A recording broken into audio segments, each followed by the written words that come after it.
வணக்கம். இது வன்னி ப்ராப்பர்ட்டிஸ். நான் உங்கள் மயூரன். கிளிநொச்சி ஜெயந்தி நகரில் 10 பிறப்பு காணி, ஒரு கடை, 2 வீட்டுடன் விற்பனைக்கு வந்துள்ளது. இந்த காணி தொடர்பான முழுமையான விவரம் இந்த காணொளியில் நாங்கள் பார்வையிட இருக்கிறோம். இந்த காணொளிக்குள்ள போகிறதுக்கு முதல்ல மறக்காமல் என்னுடைய யூடியூப் தளத்தினை நீங்கள் சப்ஸ்கிரைப் பண்ணி வச்சுக்கொள்ளுங்க. அப்போ தான் நான் போடுகின்ற அனைத்து காணொளிகளும் உங்களை இதே போன்று நீங்களும் இலங்கையின் எந்த பாகத்தில் இருந்தாலும் உங்களுடைய காணிகளை விற்பனை செய்ய வேண்டுமாக இருந்தால் என்னுடைய நம்பருக்கு அழைப்பு ஏற்படுத்துங்கள். உங்களுடைய காணிகளை விளம்பரப்படுத்தி தருவதற்கு நான் தயாராக இருக்கிறேன். நான் விளம்பரப்படுத்தி தருவேன். நீங்களே உங்களுடைய காணிகளை விற்பனை செய்து கொள்ள வேண்டுமாக இருந்தால் இப்போவே என்னுடைய நம்பருக்கு அழைப்பு ஏற்படுத்துங்கள். உங்களுடைய காணிகளை இலவான முறையில் நீங்கள் விற்பனை செய்து கொள்ளலாம். 10 பிறப்பு காணிக்குள்ள கடை 2 வீடுகள் அமைந்திருக்குது. இதில் ஒரு வீடு புதிதாக வீடாக காணப்படுகிறது, இன்னொரு வீடு பழமையான வீடாக காணப்படுகிறது. ஆனால் இந்த பழமையான வீடை நீங்கள் திருத்தி எடுத்துக்கொண்டால் புது நல்ல வீடாக வரும் என்ற கட்டிடங்கள் உறுதியாக இருக்குது. நாங்கள் இப்பொழுது படிப்படியாக ஒவ்வொரு விடயங்களாக பார்வையிடுவோம்.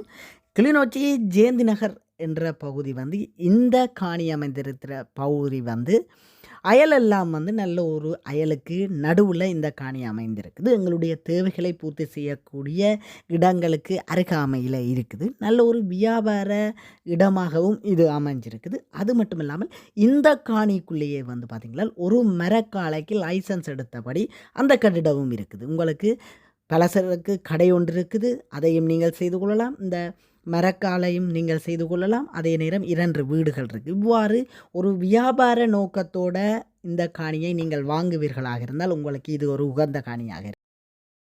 இந்த காணிக்குள்ள அமைந்திருக்கிற கடையினுடைய நீளம் 20 அடி நீளமாகவும் அகலம் 15 அடி அகலமாகவும் இது ஒரு பலசரக்கு கடையாக இயங்கி வரும் ஒரு கடையாக காணப்படுது. இப்போ நாங்கள் இந்த காணிக்குள்ளே அமைந்திருக்கிற ஒரு வீட்டை பார்வையிடுவோம். ஒரு மூலக்கை வீடாக இது காணப்படுது.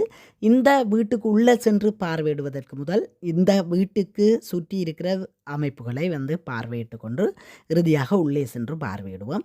சுற்றி வேலி அமைப்பை பார்ப்பமாக இருந்தால் கான்கிரீட் தூண் போடப்பட்டு முழுமையாக தகரம் அடைக்கப்பட்டிருக்கு. இந்த தகரத்திற்கு வெளிசைட் பாதை கான்கிரீட் பாதையாக காணப்படுகிறது. இந்த காணிக்கு 2 பாதைகள் காணப்படுகிறது.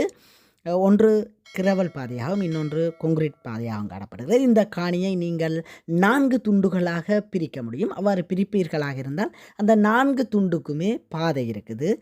இப்பொழுது நாங்கள் உள்ளே சென்று வீட்டை பார்வையிடுவோம். வீட்டினுடைய நிலத்துக்கு முழுமையாக மார்பிள் பதிக்கப்பட்டிருக்குது. மேலே லெவல் சீட் அடிக்கப்பட்டிருக்குது. முதலாவது அறையான சாமி அறையை நாங்கள் உள்ளே சென்று பார்வையிடுவோம். சாமி அறையும் நிலத்துக்கு மார்பிள் பதிச்சு மேலே சீலிங் அடிச்சிருக்கு. 2வது அறைக்கும் அதே மாதிரி தான் மார்பிள் சீலிங் எல்லாமே அடிக்கப்பட்டிருக்குது. சமையலறை இப்பொழுது நாங்கள் பார்வையிடுவது சமையலறை. இந்த சமையலறைக்கு முழுமையாக மார்பிள் பதிக்கப்பட்டிருக்குது. சிங் தட்டுக்கெல்லாம் மார்பிள் பதிச்சு அழகாக ஒரு டிசைனிங்கான மார்பிள் பதிக்கப்பட்டிருக்குது. இப்போ நாங்கள் அடுத்த வெளியால் பார்த்தோம் என்று சொன்னால் இது இப்பொழுது இவர்கள் சமையலறையாக இதை பயன்படுத்தி கொண்டிருக்கிறார்கள். இதையும் நீங்கள் ஒரு அறையாக பயன்படுத்தலாம். இப்போ நாங்கள் வெளியே சென்று இந்த வீட்டினுடைய சைட்டிலே இருக்கிற அமைப்புகளை பார்விடுவோம். இதில் பார்த்திங்கன்னு சொன்னால் மெலசல கூடம் காணப்படுது. இங்கால வாஷிங் மிஷின் வைக்கிறதுக்கு சைட்டில் கான்கிரீட் போட்டு கட்டியிருக்கணும். வயரிங் எல்லாமே செய்யப்பட்டிருக்குது, பைப் லைனிங் எல்லாம் செய்யப்பட்டிருக்குது. இப்போ நாங்கள் இந்த காணியினுடைய பின்பகுதி அமைப்பை பார்வையிடுவோம். முழுமையாக இந்த காணிக்குள்ளே வாழை, தேசி, கமுகு இவ்வாறு பயன்தர மரங்கள் நிறைய வச்சிருக்கணும். நான் குறிப்பிட்டிருந்தது போல் மரக்காலைக்கு லைசன்ஸ் எடுத்திருக்கு. மர வேலைகள் செய்வதற்கான அனுமதியெல்லாம் எடுத்தபடி லைசன்ஸ் எல்லாம் இருக்குது. இதை நீங்கள் வேலை செய்து கொள்ளலாம், இல்லை என்றால் இதை வாடகைக்கும் கொடுத்து கொள்ளலாம். இதுதான் அந்த பகுதி. இந்த பகுதியில் வேலைகள் செய்திருக்கணும் ஏற்கனவே. பிறகு ஒழுங்கான வேலையாட்கள் இல்லாதால் இந்த வேலைகளெல்லாம் நிப்பாட்டியிருக்கணும். நீங்கள் சரியான ஒரு வேலையாளை போட்டு இந்த மரக்காலையையும் நீங்கள் தொடர்ந்து செய்யலாம். இதற்கான அனுமதி இருக்கிறதுனால இது உங்களுக்கு ஈஸியாக இருக்கும். இப்பொழுது நாங்கள் 2வது வீட்டை போய் பார்வையிடுவோம். இதில் நீங்கள் பார்வையிடுவது 2வது வீடு. பெரிய ஒரு வீடாகத்தான் காணப்படுது, ஆனால் பழமையான டிசைனாக காணப்படுது. உள்ளே போய் பார்த்தீங்கன்னு சொன்னால் பெரிய வீடு தான். நான் குறிப்பிட்டிருந்தது போல் இந்த காணியை நீங்கள் 4 பகுதிகளாக பிரிக்க முடியும். இதிலையும் கேட்டிருக்குது. இதை மாதிரி இந்த நீள் சதுரத்துக்கு பிரிப்பீர்களாக இருந்தால் இதில் 2 துண்டு அங்கால 2 துண்டாக பிரித்து கொள்ளலாம். இந்த வீடு 2 துண்டுக்கு வரும். எஞ்சிய 2 பகுதிகளும் மிஞ்சும். அந்த 2 பகுதிகளையும் பிரித்து கொள்ளலாம். அவ்வாறு உங்களுடைய எந்த ஒரு செட்டப்புக்கும் ஏற்ற மாதிரி அமைத்து கொள்ளக்கூடிய ஒரு காணியாக இந்த காணி வந்து அமைந்திருக்குது. இந்த வீட்டிற்கு அருகாமையில் கட்டுக்கிணறு இருக்குது. நாங்கள் இப்பொழுது அந்த கட்டுக்கிணறை போய் பார்வையிடுவோம்.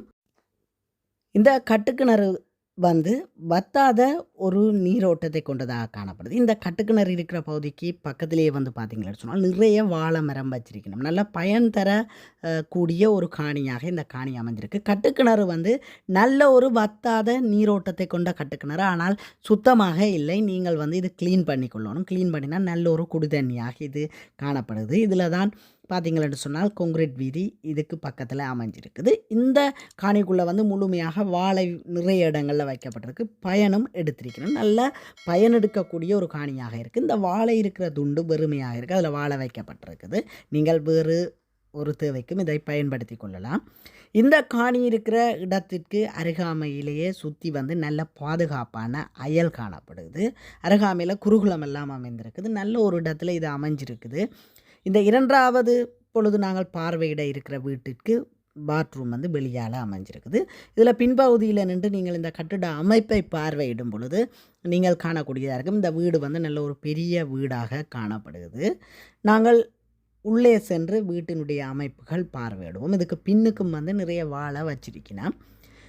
சுத்தி வேலி வந்து தகரமாக காணப்படுது. நாங்கள் உள்ளே சென்று வீட்டினுடைய அமைப்புகள் முழுமையாக பார்வையிடுவோம்.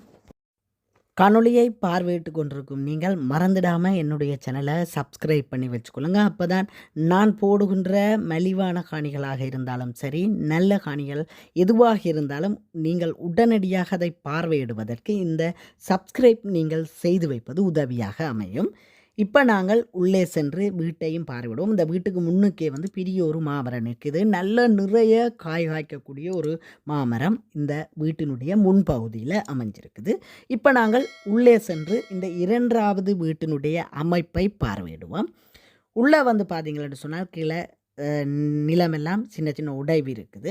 ஆனால் கட்டிடம் உறுதியான கட்டிடமாக காணப்படுது. கட்டிடத்திலே வெடிப்புகள் உடைவுகள் இல்லாமல் காணப்படுது. ஆனால் கட்டிடம் பழமையாக இருக்குது. நீங்கள் இந்த வீட்டிலே ஒரு குடும்பம் இருப்பதாக இருந்தால் நீங்கள் நல்ல வடிவாக பெயிண்ட் அடித்து சின்ன சின்ன வேலைகள் செய்து கொண்டால் சரி, பெரிய வேலைகள் ஒன்றும் இல்லை, வேலைகள் செய்து கொண்டால் நல்ல ஒரு வீடாக இருக்கும். இந்த வீட்டினுடைய விராந்தை பகுதிக்கு மாபிள் பதிக்கப்பட்டிருக்குது. இந்த வீட்டினுடைய அறைகள் 4 அறைகள் காணப்படுது. கரண்ட் வசதியெல்லாம் இந்த வீட்டுக்கும் எடுத்தபடியே தான் இருக்குது. இந்த அறை வந்து எல்லா அறைகளுமே கொஞ்சம் குப்பையாக இருக்கின்றன. இது ஒரு ஸ்டோராக அவர்கள் பயன்படுத்தி கொண்டிருக்கிறார்கள். இந்த அனைத்து அறைகளுக்கையும் பொருட்கள் இருக்குது. ஆனால் அனைத்து அறைகளுமே பெரிய அறைகளாக காணப்படுது. நீங்கள் நேரடியாக வந்து பார்வையிடும் பொழுது அதை காணக்கூடியதாக இருக்கும். நான் இதிலே உரிமையாளர் இலக்கம் என்று கொடுத்துருக்கிற தொலைபேசி இலக்கத்தை நீங்கள் அழைப்பை ஏற்படுத்தி நேரடியாக வந்து பார்வையிட்டு நீங்களே கதைச்சு பேசி எடுத்துக்கொள்ளலாம். இது ஒரு கட்டணம் செலுத்தப்பட்ட விளம்பரமாக காணப்படுறதுனால இந்த காணொளியில் விலையை வந்து குறிப்பிட வேண்டாம் என்று உரிமையாளர் கூறியிருந்ததால் நான் விலை குறிப்பிடவில்லை. இதில் தொலைபேசி இலக்கம் நான் கொடுத்திருக்கிறேன், உரிமையாளர் தொலைபேசி இலக்கம். நீங்கள் அந்த தொலைபேசி இலக்கத்துக்கு அழைப்பை ஏற்படுத்தி கதைச்சு பேசி நேரடியாக சென்று பார்வையிட்டு எடுத்துக்கொள்ளலாம். அவர் குறிப்பிடும் ஒரு விலை குறிப்பிட்டால் நீங்கள் உங்கள் வல்லமையால் கதைச்சு பேசி அதை எடுத்துக்கொள்ளும் திறமை உங்களுக்கு இருந்தால் நீங்கள் இதை குறைச்சி எடுத்துக்கொள்ளலாம். அது உங்களுடைய திறமை. நான் இதில் உரிமையாளர் இலக்கம் என்று கொடுத்திருக்கிறதுனால நீங்கள் நேரடியாக போய் பார்வையிடுங்கள். இதற்கு ஒரு வேல்யூவேஷனை நீங்கள் போடுங்கள். நீங்கள் கதைச்சு பேசி எடுத்துக்கொள்ளுங்கள். அது உங்களுடைய திறமை. நன்றி உறவுகளே. அடுத்த ஒரு காணொலியில் சந்திப்போம். மறக்காமல் என்னுடைய சேனலை சப்ஸ்கிரைப் பண்ணி வச்சுக்கொள்ளுங்க. நீங்களும் உங்களுடைய காணிகளை விளம்பரப்படுத்த வேண்டுமா இருந்தால் என்னுடைய நம்பர்களை அழைப்பை ஏற்படுத்துங்கள். நீங்கள் இந்த காணியை மலிவாக எடுக்க வேண்டுமாக இருந்தால் உங்கள் பேச்சு வல்லமையால் கதைச்சு பேசி நீங்கள் இதை எடுத்துக்கொள்ளுங்கள். நன்றி உறவுகளே. அடுத்த ஒரு காணொலியில் சந்திப்போம்.